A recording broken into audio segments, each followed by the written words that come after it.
জায়গাতে মানসম্মত আপনার শিক্ষা দেওয়া হয় না।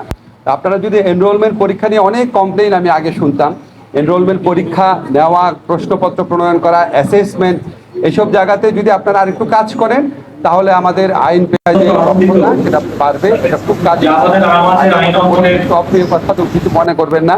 আমার মনে হয় প্রত্যেক পেশার মানুষের কিছু অ্যাকাউন্ট একটা অভিযোগ মাঝে মাঝে শুনি কিছু আইনজীবীদের বিরুদ্ধে বলা যায় যেরকম ওনারা হয়তো মামলাটা ঠিক মতো পরিচালনা করছেন না। সেক্ষেত্রে আমার ব্যক্তিগত অভিজ্ঞতা, আমার ভুল হলে মাফ করবেন, কেউ যখন আইনজীবী পরিবর্তন করতে যায় অনেক ঝামেলায় পড়তে হয়।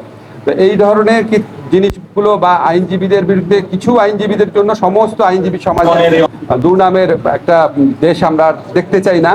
আমরা গত আমলে দেখেছি কিছু আইনজীবী কি ভূমিকা রেখেছেন। কাজে আমাদের যখন আমরা সবসময় বলি যে ছাত্র জনতার এই আত্মত্যাগের বিনিময়, অসাধারণ আত্মত্যাগের বিনিময়ে আমরা নতুন বাংলাদেশ যে গড়ার সুযোগ পেয়েছি, এইগুলোটা সব সেক্টরেই যেন হয়।